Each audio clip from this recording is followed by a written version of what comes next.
오늘 하나님의 말씀은 우리 구약 성경입니다. 창세기 37장 9절 말씀입니다. 구약 성경 창세기 37장 9절 말씀 우리 함께 합독하겠습니다. 요셉이 다시 꿈을 꾸고 그의 형들에게 말하여 이르되 내가 또 꿈을 꾼즉 해와 달과 열한 별이 내게 절하더이다 하니라. 아멘. 흔히 우리가 요셉을 꿈꾸는 자라고 또 그렇게 또 부르기도 했었죠. 그건 그 형들이 또 부른단 말이죠. 그러나 우리가 이 성경에서 꿈을 꾼다는 의미를 이 요셉에게는 깊은 기도 속으로 들어갔다는 것을 의미한다는 겁니다. 그냥 자다가 무슨 꿈을 꾼 것처럼 이렇게 생각하면은 큰 오해라는 거죠. 요셉은 깊은 꿈을 꾸듯이 깊게 기도하는 그런 렘넌트였기 때문에 꿈을 꾸는 자, 깊은 기도 속에 있는 자라고 우리가 부르는 게, 그렇게 보는 게 정확하다는 겁니다. 요셉의 그 식구들 얘기를 잠깐 해보면 야곱이죠. 요셉의 아버지는. 그 야곱이 자기가 정말 좋아하는 라헬이라는 여자에게 장가를 가기 위해서 그 당시 이스라엘법은 언니가 먼저 결혼을 하지 않으면 동생이 결혼을 할 수가 없었어요. 그래서 먼저 억지 장가라고 하긴 좀 그러네요. 아무튼 언니랑 먼저 결혼을 한단 말이죠. 그래서 자식들을 낳고 그 다음에 이제 자기가 사랑하는 여자와 또 결혼을 한단 말이죠. 요셉은 그 두 번째 정말 야곱이 사랑했던 라헬의 자식이고 이제 그 위에 언니의 자식들이 거기 지금 10명 이상 돼 있단 말이죠.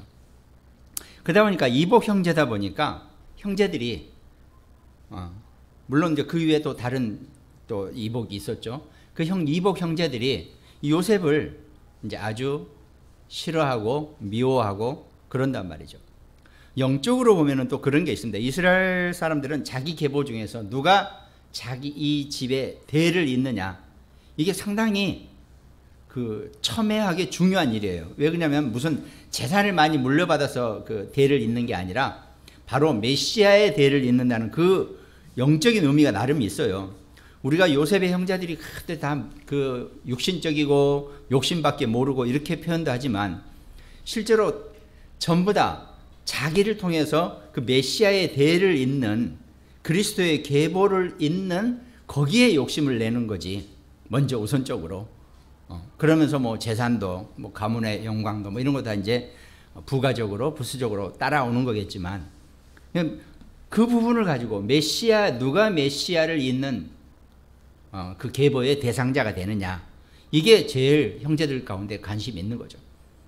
이제 이복 형제들 자기들끼리 뭉쳐서 요셉을 이제 괴롭히는 거죠. 근데 아버지가 아무리 보니까 아버지가 요셉만 엄청 이렇게 이뻐하고 사랑한단 말이죠. 우리들은 전부 다 무지옷 입고 다니는데 요셉만 채색 옷을 입힌단 말이죠. 옛날에 염색 기술이 별로 좋지 않아가지고 이해하실 겁니다. 나이 드신 분들은. 이런 색깔 있는 옷감이 없어요. 그냥 무지옷이라 그래가지고 색깔이 안 입힌 옷, 그건 좀 싼 거고, 특별히 채색 옷은 좀 비싼 옷이죠. 꼭 요셉은 그 옷만 입힌단 말이죠. 그 형제들이 이제 시기 질투하고 이런단 말이죠. 그런데 그런 요셉이 이 깊은 기도 속에 있으니까 가뜩이나 형제들이 미워하고 있는 판에 요셉이 자기 꿈 얘기를 한단 말이죠. 당신들의 볏집단이 내 볏집단을 향해서 절을 하더라, 이렇게 얘기한단 말이죠. 그러니까 형제들이 다 돌아버리는 거죠. 왜? 딱 그 꿈은 틀림없이 요셉이 이 메시아의 계보를 잇는 그런 꿈이거든요.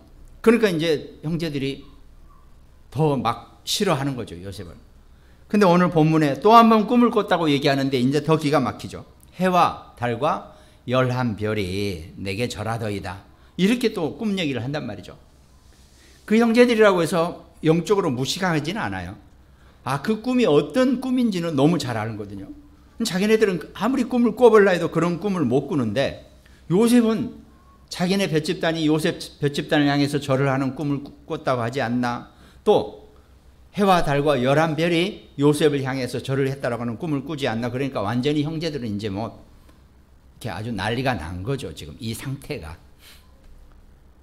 뭐 형제들은 그렇다 치고, 그러면 요셉은 정말 이 깊은 기도 속에서 해와 달과 11별이 자기에게 절을 하니까 요셉이 와 이제 내가 뭐 큰 한 자리 하나보다라고 이렇게 한 게 아니고, 하나님이 내게 어마어마하게 중요한 미션, 임무를 내게 맡기시려고 내게 이런 꿈을 보여주신 거다라고 해석을 한단 말이죠.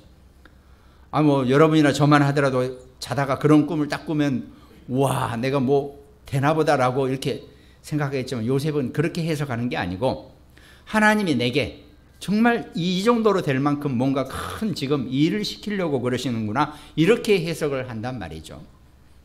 그러니까 우리가 어떤 일이나 뭐 쉽게 해서 꿈이나 뭐든 올바르게 해석하고 사는 것이 정말 중요하다는 겁니다.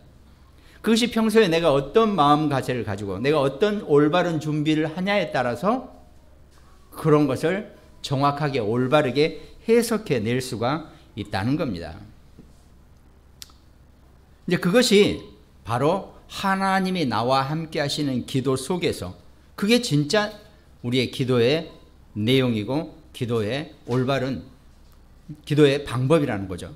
우리가 뭘 하게 해주세요, 뭘 듣게 해주세요, 뭘 얻게 해주세요, 이게 우리가 사실은 기도가 아니라는 겁니다. 그러니까 어떻게 보면 사실은 여러분과 제가 기도 제목을 뭘 이렇게 내고 쓰고 하다 보면요, 사실은 그게 아니거든요.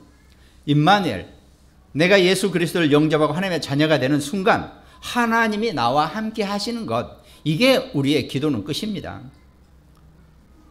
기도는 그걸로 그 함께 하신 하나님을 내가 누리는 것, 평소에 내가 늘 하나님이 나와 함께 하심을 누리는 것, 이게 우리의 기도의 전부라고 우리가 얘기할 수 있다는 겁니다. 그러니까 우리가 기도를 올바르게 알아야 되겠죠. 예수님도 분명히 말씀하셨잖아요. 먹는 거, 입는 거, 뭐 이런 거, 뭐 이건 전부 다 외식하고 이방인들이 하는 기도라고 분명히 말씀했잖아요. 그래서 너희는 이렇게 기도하라 그러면서 주기도문을 우리에게 가르쳐 줬단 말이죠. 우리 연초에 우리가 말씀드린 것처럼. 그렇게 우리가 기도라고 하는 것은 하나님이 나와 함께 하시는 그걸 누리는 것, 그게 진짜 기도라는 겁니다. 그런데 어떻게 합니까? 우리가 대부분이 그 부분을 놓치고 엉뚱한 방향으로 나가는 우리 기독교인들도 많이 있다는 거죠. 특별히 오늘은 요셉을 본문으로 했기 때문에 여러분과 저, 우리 모두에 대한 말씀이지만 특별히 또 우리 자녀들에 대한, 우리 렘넌트에 대한 메시지라고 해도 크게 틀리지 않을 것입니다. 또 어쩌면 여러분과 제가 늦게 복음을 듣고 복음을 받아서 이렇게 세월이 흘러버렸지만 우리가 일찍부터 이렇게 우리가 메시지를 붙잡고 커왔어야 되는데 우리가 많이 놓쳤던 부분들이라는 거죠. 그걸 우리가 정말 제대로 볼 수 있고 제대로 누릴 수 있어야 되는 거죠. 지금도 마찬가지지만 우리가 대부분 다 불신자 스타일의 교육을 받아왔어요. 신자의 교육을, 하나님의 교육을 받은 것이 아니라 여러분과 저도 마찬가지고 우리 자녀들도 똑같이 지금 현장에 그러고 있습니다. 지금. 그러면 어떻게 보면요, 우리가 현장에서 볼 수 있는 것, 현장을 보면서 우리가 느껴야 되는 것은 거의 아니다, 틀렸다라고 보면 대부분 맞습니다. 이 영적으로 우리가 현장을 보면요, 지금 우리가 배웠던 현장이나 생각했던 현장, 우리가 보고 들었던 것, 이건 거의 아니다라고 생각하는 것이 맞다는 거죠. 아니다라고 해서 우리가 그걸 무시하고 막 뭐 어떻게, 이 얘기가 또 아닙니다. 그걸 제대로 볼 수 있어야 한다는 거죠.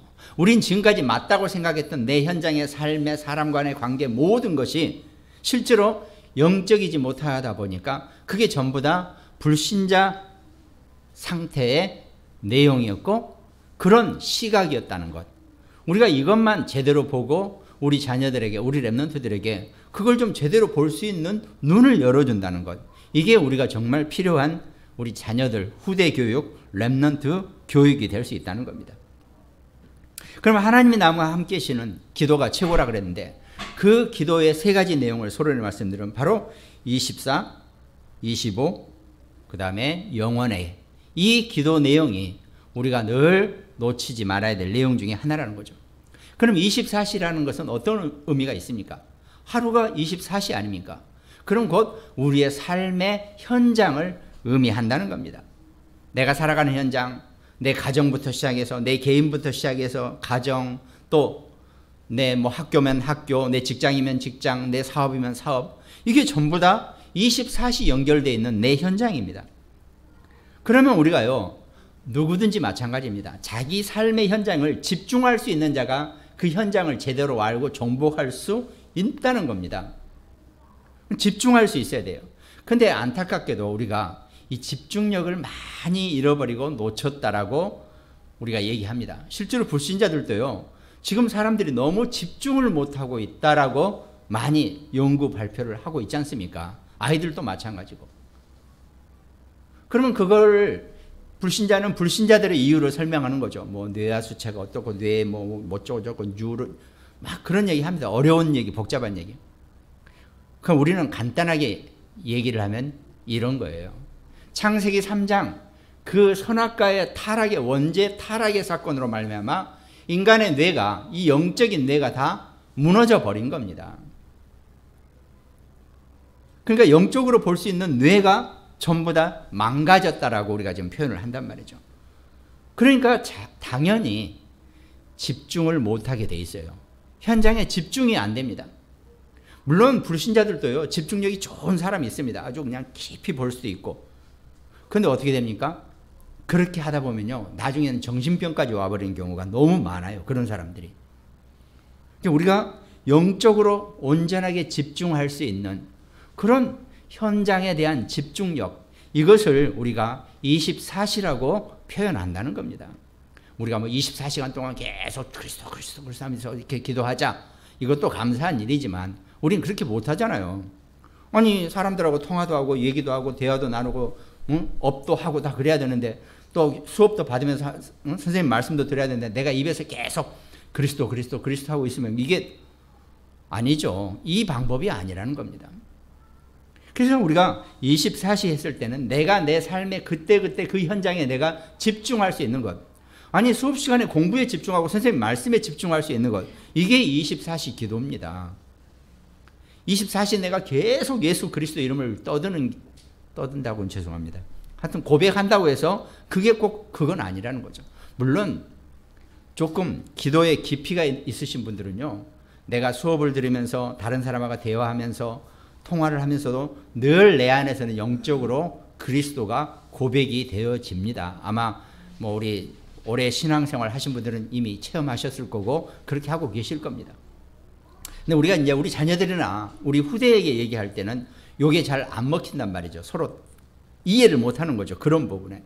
이 영적인 부분을 현장에서 온전하게 집중할 수 있도록 도와주는 것. 그게 24시 기도라는 겁니다. 그러니까 내가 공부할 때는 공부에 집중하고, 내가 일할 때는 일에 집중하고, 내가 정말 말씀 보고 찬양하고 할 때는 거기에 집중하는 겁니다. 시간이 흐르다 보니까요, 참 내가 집중하지 못한 시간이 얼마나 인생에 허비된 시간이고 그냥 날려버리는 시간인지 진짜 저만 하더라도 너무 아깝더라고요. 나름대로 공부도 열심히 한다고 못도 해보고 살아봤지만, 일도 열심히 한다고 살아봤지만 너무나 잃어버린 시간, 너무나 놓쳐버린 시간이 내 인생에 너무 많더라고요. 내가 살아 숨쉬는 시간보다 더 많은 시간을 우리는 어떻게 합니까? 놓쳐버리고 사는 그런 시간이 많이 있더라 이거죠. 그럼 내가 좀 피곤하기도 하고 힘들기도 합니다. 물론 저만 하더라도 새벽 초저녁 잠이 많아가지고 10시 넘어서는 막 잠이 오고 막 그러죠. 막 피곤하고 우리 하기도 한단 말이죠. 그런데요, 그거하고 집중하고는 다른 얘기더라고요. 진짜 집중할 수 있는 사람은 아무리 피곤해도 집중 속에 들어갈 수 있다는 것. 이게 여러분과 저와 우리 자녀들에게 정확하게 알려줄 기도의 내용이고 기도의 비밀이라는 겁니다. 그러니까 그 24시 기도 속에서 현장을 보니까 현장에 집중할 수 있으니까 창세기 26장 12절에 보니까 이삭이 그 땅에서 농사하여 그의 100배나 얻었고 그랬습니다. 아니 농사를 지었는데 한 마지기에 100배가 나왔다는 얘기는 뭐 그쪽이 이스라엘이 한 2모작 3모작 하나요? 어쨌든 아무리 그래도 1년에 예를 들어 한 번밖에 수확을 못 해낸다면 100배를 얻었다 그러면 100년 걸 얻었다는 얘기거든요. 말이 100배지 100배란 말이 쉬운 얘기가 아니거든요. 그렇다고 성경이 거짓말을 하고 뻥치기를 해놓은 내용이라 그러면 또 참 우리가 심각하지만 성경은 완전한 하나님의 진리를 쏘는 책이기 때문에 분명히 100배를 얻었을 거란 말이죠. 그러면 여러분과 제가 우리 자녀들이 우리 후대가요 현장에 온전하게 24시 기도 속에서 집중만 해도 그런 응답을 분명히 얻게 된다는 겁니다. 우리가 참 내 주변을 아무리 둘러보고 내가 내 속을 뒤져봐도 참 우리가 없어요. 참 부족하죠. 많지 않아요. 뭔가 풍족하지 못한단 말이죠. 그게 단 거 없습니다. 내 윗대부터 시작해서 전부 다 우리가 온전하게 내 삶의 어떤 현장과 시간에 내가 집중하지 못하니까 결국은 늘 부족하고 없는 그런 상황으로 우리가 만들어가고 있다는 겁니다. 우리가 이제라도 이 부분을 정확하게 알고 정말 우리 자녀들이 자기 삶의 현장에서 집중할 수 있는 그 24시 기도 속으로 그 기도의 비밀로 들어갈 수 있도록 우리가 정말 기도하고 인도해주고 우리 자신부터 이제 그걸 계속 좀 익숙해질 수 있도록 정말 그게 체질이 되어질 수 있도록 우리가 좀 말씀 속에 들어가야 될 때입니다. 지금. 근데 제가 창세기 26장 12절을 읽었더니 이삭이 100배나 얻었다 그랬죠. 근데요 그 창세기 26장 1절을 보면 더 기가 막힌 얘기가 나와요. 아브라함 때에 첫 흉년이 들더니 그 땅에 또 흉년이 들매 그랬습니다. 아니 풍년이 들 때 이삭이 100배를 얻은 게 아니고요. 남들은 다 흉년이 들었는데 이삭만 100배를 얻었다는 얘기입니다. 이거는요. 이건 도저히 말로 설명이 안 되는 내용입니다. 아니 남들은 내 옆에 노는 다 흉년이 들었단 말이에요. 근데 어떻게 우리 논에만 100배가 생길 수 있습니까? 이건 사람의 힘이 아니고 하나님이 이삭을 돌보지 않으면 절대 일어날 수 없는 일이라는 겁니다. 이걸 우리 자녀들이 체험할 수 있고 이걸 우리 자녀들이 누릴 수 있도록 도와줘야 한다는 거죠. 아니 성경이 뻥튀기하고 거짓말 써놓은 책이라면 저도 여러분한테 얘기 안 하겠습니다.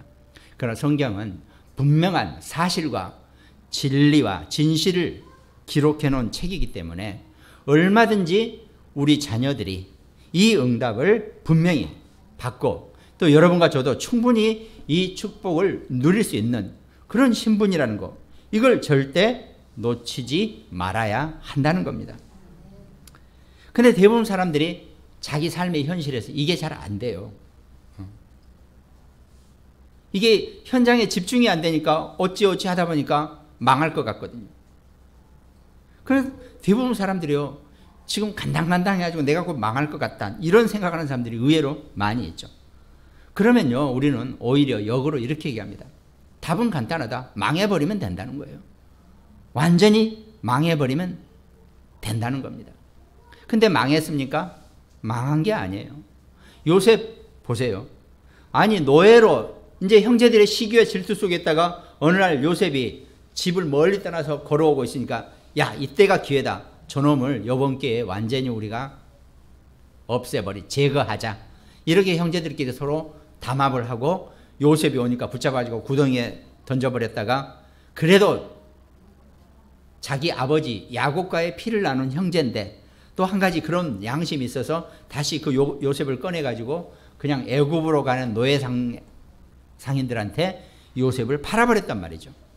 요셉은 그때부터 노예 신분이 되었어요. 아니 야곱 밑에서 그 아버지 밑에서 채색 옷을 입고 정말 멋있게 있던 요셉이 일순간에 반지 하나만 입고 애굽으로 끌려가는 노예가 돼버렸단 말이죠. 씻는 건 고사하고 먹는 것조차도 신통치 않은 그런 상황 속에서 애굽까지 끌려간단 말이죠. 그럼 누가 보면요 이거 완전히 망한 겁니다. 그때 요셉은 망할 것 같다라고 생각 안 했어요. 망할 때는 완전히 망하는데 그게 절대 망한 게 아니라는 걸 요셉은 알고 있었습니다. 요셉이 만약 그때 노예로 끌려갔을 때 나는 이제 끝났다. 인생 끝났다. 나는 완전히 망했구나. 이러고 있으면요. 요셉의 인생이 어떻게 바뀌었을지 모르죠. 그러나 요셉은 그러지 않았습니다. 해와 달과 11별이 내게 절을 하는 꿈, 그 꿈은 하나님이 내게 뭔가 어마어마한 일을, 미션을 주는 건데 나를 이렇게 위치 이동을 시키시는 걸 보니까 애굽에서 뭔가 내가 해야 될 일이 있나 보다. 요셉은 이렇게 해석을 하고 계속 어떻게 했습니까? 창세기 39장 2절 보디발 집에 팔려갔을 때 어떻게 했습니까? 여호와께서 요셉과 함께 하심으로 그가 형통한 자가 되어 그랬습니다. 사람이요, 아무리 코로나가 어떻고 세상이 어떻고 막 어마어마한 재앙이 닥친다 할지라도요, 나만, 내 자신이, 무슨 이기주의가 아니라 내 자신만 하나님과 함께하는 형통한 자가 되면요, 어떤 문제와 사건 앞에서도 절대로 망하지 않는다는 겁니다. 이걸 알아야 된다는 거죠. 성경은 이 얘기를 하느라고 요셉 얘기를 이렇게 재밌게 해놓은 건데 대부분 사람들은 요셉 얘기 재밌게 드라마틱하게 노예로 팔려갔다가 애굽의 총리가 된 사나이 너무 멋있죠. 진짜 너무 그냥 이렇게 누구나 꿈꾸는 그런 모습이죠. 그게 아니라는 겁니다. 요셉은 하나님과 함께 함으로써 늘 기도 속에 있는 형통한 자였기 때문에 그 일이 가능하다는 겁니다. 그걸 여러분과 제가, 우리 자녀들이, 우리 아이들이, 우리 렘넌트들이 정말 붙잡고 그런 인생을 살게 되어야 한다는 겁니다. 그러니까요, 입시제도가 100번, 1000번이 바뀌어도 아무 상관없어요, 나하고는. 왜? 나는 기본적으로 공부를 너무 잘해놨기 때문에. 그러면 세상이 아무리 바뀌어도 그거하고 상관없어요. 나는 실력으로 내가 형통한 자가 됐기 때문에 어느 대학을 가고 어떤 시험을 보더라도 문제될 게 하나도 없거든요. 내가 실력이 있으니까. 마찬가지입니다. 하나님과 함께하는 그 형통한 자가 되면요, 세상이 아무리 어렵고 세상에 재앙과 지진과 처처에 별일이 다 일어난다 할지라도 절대로 망할 수가 없는 것이 여러분과 저와 우리 자녀들, 우리 렘넌트들의 신분이라는 겁니다. 그러니까 요셉이 다시 보디발 부인의 누명을 써가지고 감옥에 갔을 때도 창세기 39장 23절 간수장은 그의 손에 맡긴 것을 무엇이든지 살펴보지 아니하였으니 이는 여호와께서 요셉과 함께 하심이라 여호와께서 그를 범사에 형통하게 하셨더라 그랬습니다. 또 보디발 아내의 누명을 써가지고 이번엔 감옥을 갑니다. 그 감옥 안에서도요, 워낙 요셉이 확실하게 일을 하니까 간수장이 요셉을 아예 자기 밑에 두면서 사환 노릇을 시킨 거죠. 감옥 안에 일을 다 요셉한테 맡기고 지는 그냥 늘 편하게 있습니다. 요셉이 어떤 일을 처리한 것은 점검도 안 했어요. 왜? 너무 확실하게 제대로 해냈으니까 그런 부분에 있어서 하나도 걱정할 게 없으니까 아예 요셉이 마친 일은 쳐다보지도 않았어요. 그만큼 하나님과 함께하는 형통함을 사람들에게 보여주는 그런 하나님 자녀의 모습, 그게 여러분과 저와 우리 자녀들의 모습이 되어져야 한다는 겁니다. 아니, 우리 아이들이 나이가 들어서 취업을 해서 세상 나가 사는데 저 녀석이 하는 일은 늘 뒤가, 예를 들어 뭐 꼭 저 같은 거가 봐요. 꼬리가 길다. 꼭 문을 안 닫고 들어와요. 뭐 저같이. 그럼 와서 꼭 누가 닫아요, 문을 다시. 뭐 이런 식으로 살지 않고 저 친구, 저 랩런트가 하는 일은 뭐든지 완벽하다. 두 번 볼 것 없다. 이렇게 인정을 받고 살아야지. 꼭 저놈이 해놓은 일은 내가 손을 몇 번을 가야 돼. 위에 부장, 과장, 대리가. 이렇게 얘기하면요, 그 신입사원에서 더 진급이 안 되게 돼 있어요. 뭐 우리가 다 세상 일을 알지 않습니까? 너무 뻔하지 않습니까? 다른 거 없어요. 실력이 좋아야 된다? 그것도 있어야 되겠죠. 그러나 늘 하나님과 함께하는 그 형통함을 누리는 자는요, 무슨 일을 하더라도 하나님께서 마무리를 해버리시고 절대 문제 날 게 없게 한다는 겁니다. 그래서 그걸 우리가 삶의 현장에서 제대로 늘 누리고 볼 수 있어야 한다는 거죠. 또 어떨 때는 우리가 현장에서 이런 일이 많아죠. 뭔가 문제가 생겼습니다. 아니, 우리가요, 많은 문제 가운데서요, 진짜 문제가 있고 문제가 아닌 게 많습니다. 오히려 문제가 아닌 것이 더 많다 그랬잖아요. 만약에 진짜 문제라면 그건 찬스입니다. 그건 기회예요. 거기에는 올바른 답이 들어있다는 겁니다. 그걸 보면 되는 거죠. 근데 문제 아닌 것을 내가 문제라고 있으면 그건 틀림없이 그것 때문에 실패하게 되어 있다는 겁니다. 그걸 제대로 분리하고 볼 수 있어야 한다는 거죠. 요셉은 절대 자신이 망했다고 생각하지 않았거든요. 왜? 해와 달과 11별이 내게 절을 하는 꿈을 꿨다면 내가 나중에 뭔가 위대한 사람이 된다 이렇게 생각을 한 게 아니고 하나님이 나에게 뭔가 큰 일을 시키실 것이다. 그 일이 이루어지기 전까지는 하나님은 살아계시기 때문에 나는 절대로 구덩이에서 죽을 일도 없고 노예로 잡혀가서 죽을 일도 없고 감옥에 가서 죽을 일도 없다는 것을 이미 요셉은 완벽하게 알고 있었다는 겁니다. 요셉은 그 하나님 함께하는 그 기도 속에 깊은 기도 속에 있기 때문에 어떤 일 속에서도 늘 형통한 자가 되었다는 겁니다. 그것이 여러분과 저와 우리 자녀들이 현장에서 받아야 될 기도의 응답이고 기도의 내용이라는 겁니다. 서론을 너무 많이 말씀드렸습니다. 그럼 본론 말씀드릴게요. 그럼 본론, 우리가 그렇게 하기 위해서 우리에게, 우리 자녀들에게, 우리 렘넌트가 어떤 준비를 해야 되는지, 올바른 준비를 해야 되겠죠. 올바른 준비와 그릇이 우리가 준비되어져야 된다는 겁니다. 그럼 본론은 첫 번째, 우리가 현장을 볼 때요, 우리가 삶의 현장을 여러분과 제가 볼 때요, 반드시 거기는 이미 타락 이후에 이 말세 시대에 현장에서 우리가 이걸 무슨 부정적으로 보라는 그런 의미는 절대 아닙니다. 그러나 현장에 있는 그 재앙거리와 혼란과 포기 상태와 질병과 분쟁, 이걸 좀 볼 수 있어야 한다는 거죠. 그게 모든 문제의 키가 되기 때문에 그렇다는 겁니다. 아니, 문이 닫혀 있습니다. 그러면 그 문이 열쇠, 자물쇠가 있을 거 아닙니까? 자물쇠가 달려있든지 아니면 열쇠 구멍이 있을 거 아닙니까? 그걸 봐야지 키를 꽂아서 열죠. 그것도 못 찾으면서 어떻게 문을 엽니까? 잠긴 문을.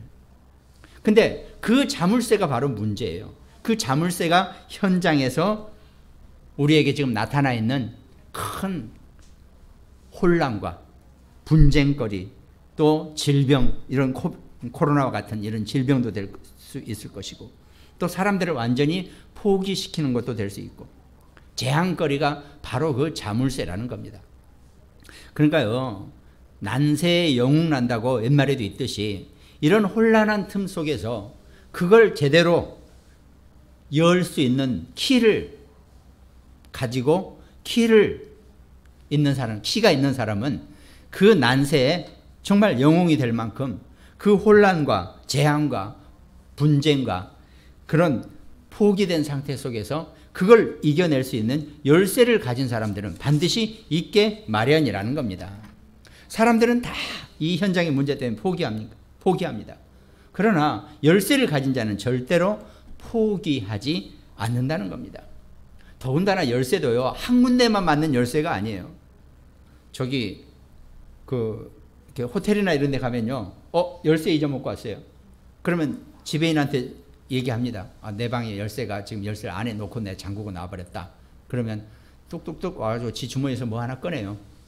딱 그게 키 딱 되면은 이건 하빈이가 준 사탕이고, 뭐 열쇠를 하나 꺼내요. 그래서 딱 되면은 촥 열려요. 뭡니까? 마스터 키라는 겁니다. 그 호텔 안에 있는 어느 방이든 이 지배인은 열쇠만 되면 다 열리게 되어 있는 키를 가지고 있다는 거죠.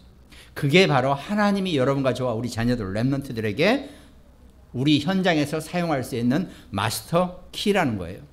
이것만 가지고 있으면 됩니다.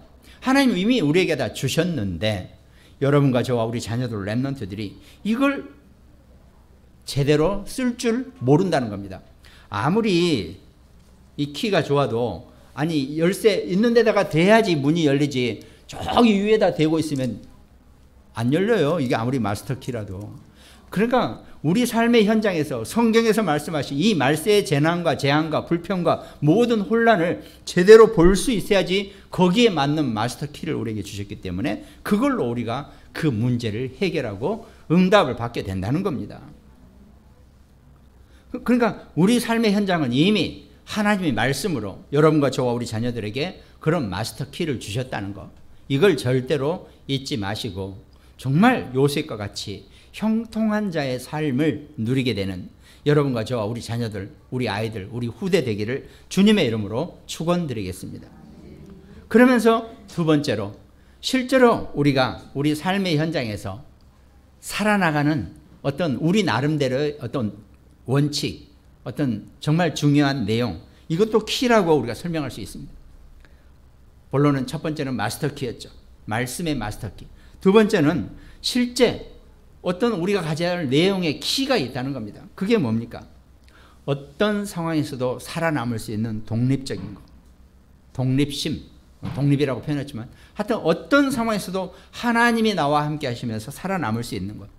그러면서 우리는 정확한 영적 사실을 볼 수 있어야 되고 또 우리가 생각지도 못한 우리가 눈으로 그동안 봤던 것하고 전혀 반대적인 것에 응답이 숨겨져 있다는 것. 그것보다 우리가 역발상이라고 그러죠. 그 내용. 그러면서 많은 사람들이 말세에 복음 가진 여러분과 저를 공격하고 우리를 힘들게 하려고 한데도 우리는 오히려 하나님이 우리에게 주신 상승 효과라고 그러죠. 시너지 효과. 이걸 가지고 그 사람들을 살려내는 것. 이게 우리가 가지고 있는 키의 내용 중에 하나라는 겁니다. 그리고 오히려 위기 속에 답이 있는 것이고 문제가 왔다는 것은 하나님이 우리에게 답을 주는 겁니다. 문제도요, 원래 중요한 문제가 시험 문제에 나오는 거지 별로 그냥 아무렇지도 않은 게 시험 문제 나오지 않습니다. 그러니까 시험 볼 때요, 야 이건 어렵다, 야 이거 문제 나왔다라는 것은 중요한 것을 선생님이 내는 거예요. 근데 그 와중에 아주 쉬운 문제도 있어요. 그건 뭡니까? 그건 그냥 점수 좀 내라고 주는 그런 문제예요. 거기에 속지 말아야죠. 그거에 그냥 달콤함에 속아가지고 정작 중요한 문제를 놓치면 안 된다는 겁니다. 그러면서 우리는 싸우지 않고 이길 수 있는 정말 무경쟁 속에 승리하는 그런 싸우지 않고 이길 수 있는 그런 우리의 실제 삶의 내용. 그러면서 오직 유일성 재창조의 그 응답. 그러면서 우리가 뭘 응답을 받고 뭘 갖고 뭘 많이 안고 가는 것이 아니라 우리가 영적 서밋으로 사는 것. 그러면서 우리의 광야는 정말 모든 응답의 발판이고 광야는 원래 의미 자체는요, 척박하고 황량하고 아무것도 없는 노바디의 개념이 광야입니다. 그런데 거기가 우리의 모든 응답의 발판이 되는 플랫폼이라는 것. 이걸 좀 우리가 이해하면 된다는 겁니다. 나는 왜 이렇게 아무것도 없지? 왜 내 삶은 아닙니다. 그것이 여러분과 저의 최고의 응답의 플랫폼이라는 것, 발판이라는 것, 그릇이라는 것. 이걸 좀 우리가 정확하게 볼 수 있어야 한다는 겁니다. 그러니까 하나님의 자녀가 될 사람들에게는 이미 하나님이 제가 나이 40에 예수 영접하고 하나님 자녀가 됐지만 그 이전에도 이미 모든 발판과 그릇과 모든 것을 내게 준비해 주셨는데 나는 그동안 못 보고 살아왔던 것뿐이라는 겁니다. 그게 여러분과 제가 내 삶의 현장에서 봐야 될 실제적인 키가 된다는 거죠. 그래서 우리는 마지막에 늘 왜라고 하는 질문을 의심하는 게 아니고 무엇이든지 내가 하나님이 왜 이 일을 하게 하셨는지, 하나님이 왜 이 사건을 허락하셨는지 이걸 질문하는, 이게 우리가 실제적으로 내가 살아가는 삶의 내용에 있어서의 중요한 열쇠가 된다는 겁니다. 그러면서 본론의 세 번째는 우리는 누구에게나 하나님이 달란트를 주셨다 그랬죠. 전부 다 좋습니다. 우리의 전문성. 그것이 우리 자녀들에게, 렘넌트들에게는 학업의 비밀입니다. 영어, 수학, 물리, 과학 이걸 잘하라는 얘기가 아니에요. 분명히 우리 렘넌트들이나 여러분과 저에게 잘할 수 있는 것을 하나님이 다 주셨단 말이죠. 그걸 발견하는 게 공부예요. 근데 워낙 우리가 그냥 공부 방법이 옛날 일제시대 방법 그대로 써가지고 그냥 정해진 교과 과목 그거 답 잘 맞추면 1등 2등 이렇게 사람들을 만들어 보니까 멀쩡한 애들을 바보 만들어 놓는 그런 교육 방식에 우리가 살고 있다는 겁니다. 교육은 그 사람이 잘할 수 있는 것을 찾아내 주는 것, 이게 교육이거든요.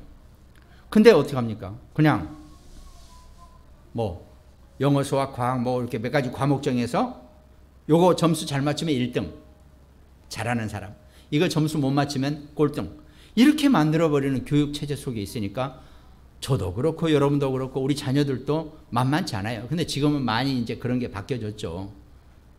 원래 교육 자체는 그런 거라고 그러죠. 누구든지 하나님께 받은 그 달란트를 적시에 제대로 잘 찾아내서 정말 하나님께 영광 올리며 살 수 있는 것, 있게 하는 것, 이게 교육이라는 겁니다. 그러니까 우리가요, 부모님들이라도 자녀들 키우는 우리 여러분과 제가요, 눈이 시각이 바뀌어야 돼요. 우리 아이가 하나님께 받은 달란트가 무엇인지 이걸 좀 제대로 볼 수 있고 찾아낼 수 있고 그걸 할 수 있게 도와주는 겁니다. 그러니까 맨날 시험지 받아보면서 빵빵빵 써진 거 가지고 애 머리만 쥐어박아야 아무 의미 없어요. 아, 너는 이게 잘 안 맞는 거야. 너지 잘하는 거 얘기해봐. 그러면 도와주고 북돋아 줘야 된다는 겁니다. 그게 전문성을 키워주는 하나님의 방법이에요. 하나님은요, 여러분과 저는 우리 자녀들을 윽박지를지라도 하나님은 절대로 여러분과 저를, 우리 자녀들을 윽박지르는 법이 한 번도 없으셨다는 겁니다. 그걸 알아야 되는데, 그래야지 우리의 전문성, 우리 자녀들의 학업 속에서 제대로 된 전문성을 찾아낼 수 있는 열쇠가 생겨난다는 겁니다. 아까 제가 서론에 말씀드린 것처럼 우리가 워낙 불신 상태 속에 있다 보니까 창세기 3장의 이 타락과 원죄 때문에 뇌가 망가져 버렸다 그랬잖아요. 뭐 IQ 150, 170에서 뇌가 좋다? 아닙니다. 그것도 마찬가지예요. 세상적인 거 써놓은 거에 답 잘 맞추면 또 좋은 거예요. 이미 우리는 완전히 그 영적인 뇌가 망가졌는데 예수 그리스도를 영접하고 하나님 자녀가 되는 순간 우리의 뇌가 소성이 되어지고 우리가 그걸 영적인 말씀의 힘으로 성령의 충만한 은혜로 그게 활성화되어지고 있는 겁니다. 그걸 우리가 가지고 우리 전문성과 우리 자녀들의 달란트를 잘 키워줄 수 있는 것, 그게 영적 서밋이 되고 작품이 되어가는 과정이라는 겁니다. 그러니까요, 아무것도 없는 데서 모든 것을 만들어내는 게 맞아요. 왜? 우리는 창세기 3장 그 원죄의 타락 때문에 나싱이 돼버렸어요. 아무것도 없는 상태가 됐단 말이죠. 거기서부터 모든 것을 이뤄내게 하나님이 달란트를 주시고 전문성을 주시고 축복을 주셨는데 우리가 그 방법을 세상 방법에 갖다 맞추고 우리를 끌어올리려니까 자꾸 우리 자녀들이 힘들어진다는 겁니다. 이제 그거를 알고 우리 아이들, 우리 후대, 우리 손자, 손녀, 우리 후대들, 정말 렘넌트들에 대한 올바른 생각을 보고 그것만 제대로 알면 나 자신을 볼 수 있고 내 자신이 어디서부터 잘못되었는지를 발견만 해도요, 똑바로만 잡아놔도 하나님의 남은 축복은 우리가 셀 수가 없을 정도가 될 것입니다. 그것이 하나님 여러분과 제게 주시는 전문성의 열쇠입니다. 이 내용을 가지고 우리가 신앙생활 속에서 좀 볼 수 있어야 된다는 거죠. 결론 말씀드리겠습니다. 그러면 이제 남은 것은 구원받은 하나님 자녀로서 여러분과 제가 아까 이삭이 100년의 응답을 받았다 그랬죠. 그럼 여러분과 저는요, 이 온전한 그리스도, 예수 그리스도의 복음, 그 후대에 있는 사람들이기 때문에요, 100년에 더 넘어가는 1000년의 응답을 우리가 받게 되어 있다는 겁니다. 그러면 어딜 가더라도 우리는 현장에서 현장 선교사로서의 삶을 산다는 거죠. 그럼 뭘 하러 갑니까? 사람들을 살리러 가야죠. 틀린 구석에서 틀린 준비를 하고 있고 틀린 것에 올인하고 있는 사람들을 살려내야 된다는 겁니다. 세상의 문화와 또 강대국의 요즘 뭐 미국 뭐 이렇게 보면은 재밌죠. 뭐 서로 뭐 얘기가 많고 그렇죠. 그걸 좀 온전하게 보면서도 누가 옳다 틀리다가 아니라 제대로 보지 못하는 사람들을 살려낼 수 있는 그런 현장 선교사로 여러분과 저와 우리 자녀들이 또 우리 자신들이 쓰임 받아야 된다는 겁니다. 그러면서 세계의 많은 교회들이 자꾸 이런저런 이유와 원인 때문에 계속 폐쇄되고 있다는 거죠. 영적인 장소가 그나마 하나님의 말씀이 선포되는 곳이 자꾸 힘을 잃어간다는 것은 그만큼 우리 후대에게는요 어마어마한 재앙입니다. 처처의 지진과 재앙과 기근, 마태복음 24장에 하나님 말씀하셨죠. 그거보다 더한 재앙이 이 하나님의 영적인 말씀을 증거하는 곳이 자꾸 무너지고 폐쇄되어 가고 있다는 겁니다. 그걸 우리가 제대로 볼 수 있어야 되겠죠. 그러면서 이 마지막 시대에 뉴에이지 운동이나 프리메이슨이나 또 유대인 단체, 이런 많은 눈에 보이지 않는 단체들이 분명히 영적인 혼란을 더 야기시키고 있다는 것, 이걸 좀 영적으로 보면서 그걸 넘어설 수 있게 우리 눈이 열려져야 한다는 겁니다. 그것이 현장의 선교사입니다. 여러분과 저와 우리 자녀로 렘넌트들은 전부 다 이런 현장을 살리는 현장 선교사로 하나님 우리를 부르고 계신다는 것, 이 말세 시대에 이것만 우리가 정확하게 언약으로 붙잡고 어떻게 내가 하나님의 영광을 올릴 거라고 질문만 해도 하나님이 나머지 모든 문제를 완벽하게 이끌어 가시고 축복하실 것입니다.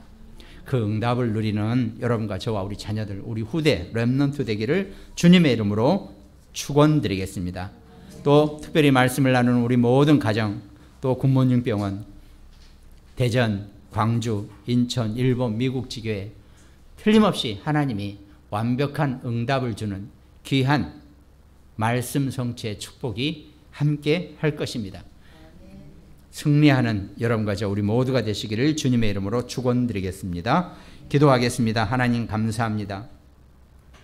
오늘 요셉이 하나님과 함께하는 깊은 하나님의 큰 계획을 발견하는 꿈을 꾼 것처럼 우리도 기도 속에서 그 요셉의 형통함을 마음껏 누리고 승리할 수 있는 모든 하나님의 백성 자녀 될 수 있도록 주님이 축복하시고 역사하여 주시옵소서.